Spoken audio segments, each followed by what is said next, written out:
कि लोग भक्त मानते हैं कि भगवान है वो भक्तों का रक्षक है। जब हमारे पर कोई संकट आएगा तो भगवान रक्षा करेंगे, लेकिन कब करेंगे, कैसे करेंगे? जब वो हमारी रक्षा करेंगे तो क्या होगा ये नहीं पता। वो सोच समझ से होंगे कि कोई संकट आया हम बच गए, भगवान ने रक्षा कर ली।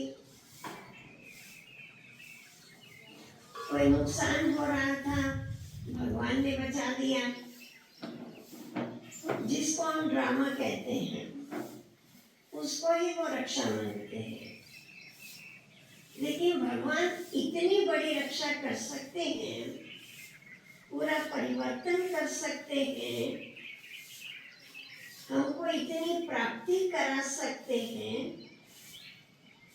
उस रूप में रक्षक नहीं समझते। तो बाबा ने आज बार बार बच्चों को ये स्मृति दिलाई है।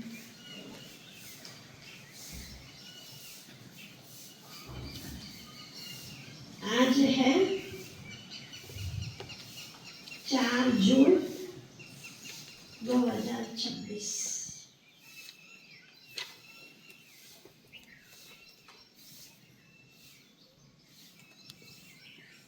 ओम शांति।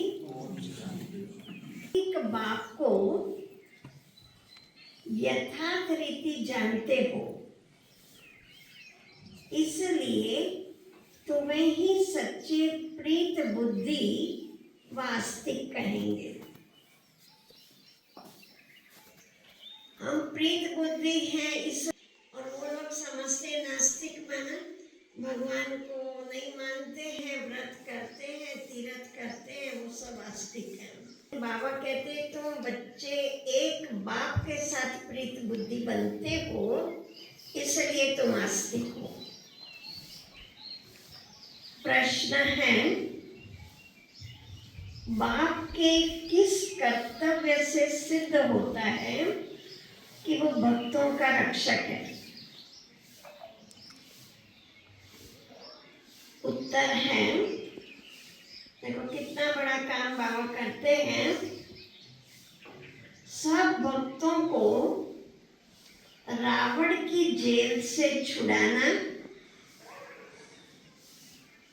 इनसॉल्वेंट से सॉल्वेंट बनाना, ये एक बाप का ही कर्तव्य है। वो एक जन्म के लिए नुकसान से नहीं बचाता, 21 जन्म के लिए धनवान बना देता है। जो पुराने भक्त हैं उन्हें ब्राह्मण बनाकर देवता बना देना, यही उनकी रक्षा है। वो तो कोई नहीं जानते दुनिया में कि वो उनको पहले ब्राह्मण बनाएंगे फिर देवता बना देंगे। अगर इतनी बड़ी बात पता होती तो ब्राह्मण ही बन जाते सब। भक्तों का रक्षक आया है अपने सभी भक्तों को मुक्ति, जीवन मुक्ति देने। तो गीत क्या होगा जब भगवान की बात आती है, रक्षा की बात आती है? भोलेनाथ से निराला कोई और नहीं। और गुड मॉर्निंग। रूहानी बाप की बच्चों को नमस्ते। हम रूहानी बच्चों की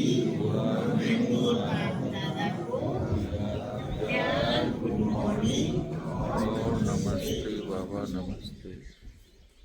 अभी होमवर्क सुनो। ये धारणा सारे दिन का होमवर्क उसी में मिल जाता है। पहली पॉइंट, श्रीमत पर चलकर श्रेष्ठ से श्रेष्ठ देवता बनना है। सारे विश्व की सच्ची सच्ची रूहानी सेवा करनी है। आदि सनातन देवी देवता धर्म की स्थापना में बाप का पूरा मददगार बनना है। दूसरा, आत्मा को सच्चा सोना बनाने के लिए क्या करना है? तपस्या, याद की यात्रा। एक बाप के सिवाय किसी भी देहधारी को याद नहीं करना है। पारलौकिक बाप से सच्ची सच्ची प्रीत रखनी है। सच्ची प्रीत। अब है वरदान। लोग बार मेहनत करते हैं, बाबा रोज सुबह सुबह हमें वरदान देते हैं।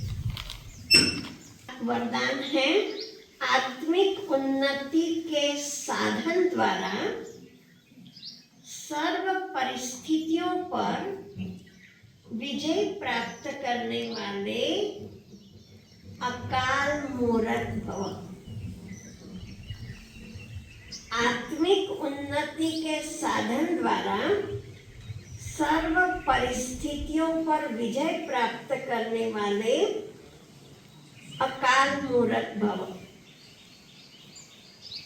उसके क्लैरिफिकेशन है, जैसे शरीर निर्वाह के लिए अनेक साधन अपनाते हो, ऐसे आत्मिक उन्नति के भी साधन अपनाओ। ये भट्ठी आत्मिक उन्नति का साधन है।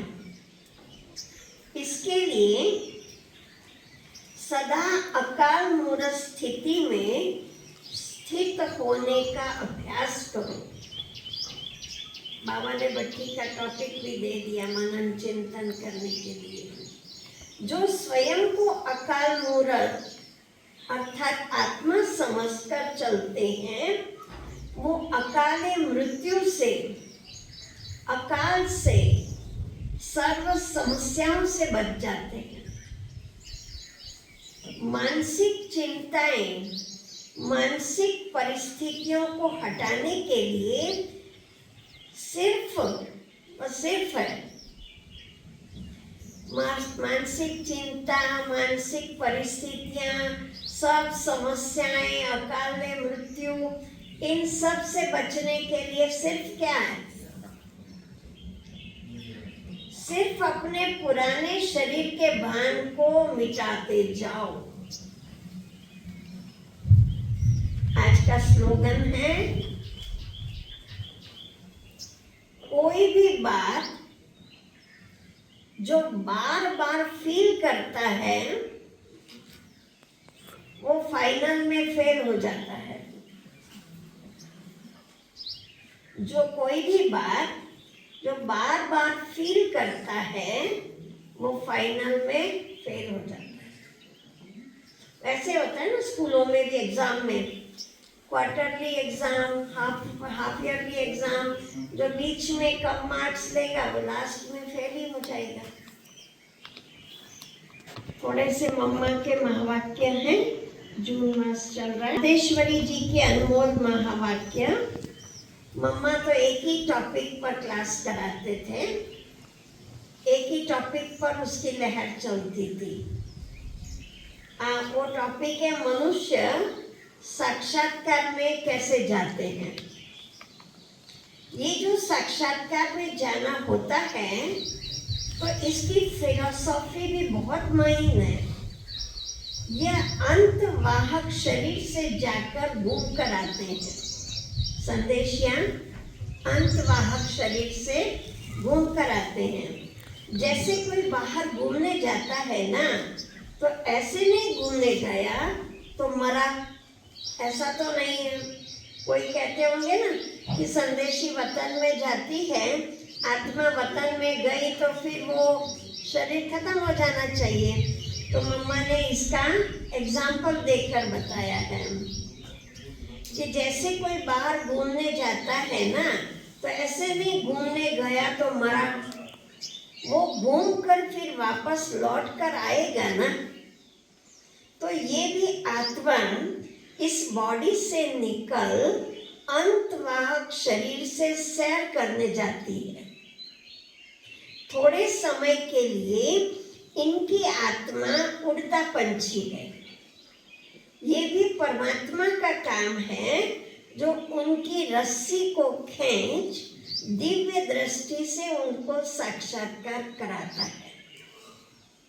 जैसे रात को हम जब शरीर से न्यारी आत्मा को सुख पथ अथवा स्वप्न की अवस्था में चले जाते हैं तो उसी समय शरीर शांत है तो देह और देह के धर्म भूल जाते हैं, परंतु ऐसे नहीं कोई शरीर मर गया के साथ योग लगाने से परमात्मा फिर दिव्य दृष्टि से आत्मा को सैर कराते हैं। फिर जब ध्यान से उठते हैं तो वो देखा हुआ साक्षात्कार फिर वर्णन कर सुनाते हैं कि हम यह देखकर आए। हर्षित रहने के लिए अपनी नेचर को सरल बनाओ, सहनशील बनो।